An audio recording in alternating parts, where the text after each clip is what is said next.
865 गांव को लेकर आपस में भिड़े बीजेपी के दो राज्य। एक ने दूसरे से कहा 1 इंच भी नहीं दूंगा, चाहे जो कर लो। कर्नाटक और महाराष्ट्र के बॉर्डर पर मौजूद 865 गांव पर सियासत अपने चरम पर है। कर्नाटक की बीजेपी सरकार जमीन के इस हिस्से पर दावा कर चुकी है, वहीं महाराष्ट्र की बीजेपी गठबंधन वाली सरकार भी इस दावे के उलट तीखे तेवर दिखा रही है। कर्नाटक सरकार द्वारा विधानसभा में इन गांव को लेकर कानूनी रूप से आगे बढ़ने के प्रस्ताव को पारित किए जाने के बाद अब महाराष्ट्र की विधानसभा में भी इसे लेकर प्रस्ताव पास हो गया है। महाराष्ट्र के मुख्यमंत्री एकनाथ शिंदे ने कड़े लहजे में कहा कि वो इस हिस्से की 1 इंच जमीन भी किसी को नहीं देंगे। मुख्यमंत्री शिंदे ने कर्नाटक के प्रस्ताव की निंदा करते हुए कहा कि मराठी भाषी आबादी वाले महाराष्ट्र के 865 गांव की 1 इंच जमीन भी कोई नहीं ले सकता। उन्होंने ये भी कहा कि जरूरत पड़ने पर हमारी सरकार केंद्र और सुप्रीम कोर्ट का दरवाजा खटखटाएगी और सीमावर्ती क्षेत्र में लोगों की मजबूती से समर्थन करेगी।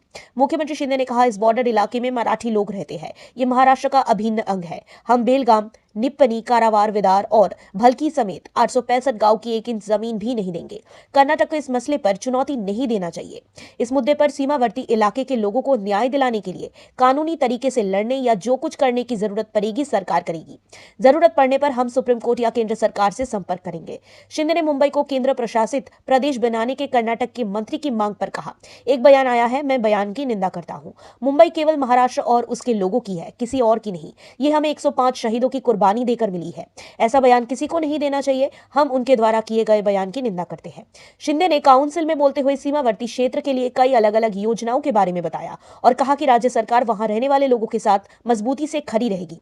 उन्होंने कहा, हम ये सुनिश्चित करने के लिए सब कुछ करेंगे कि मराठी भाषी लोगों के साथ कोई अन्याय ना हो और हम उनकी हर संभव मदद करेंगे।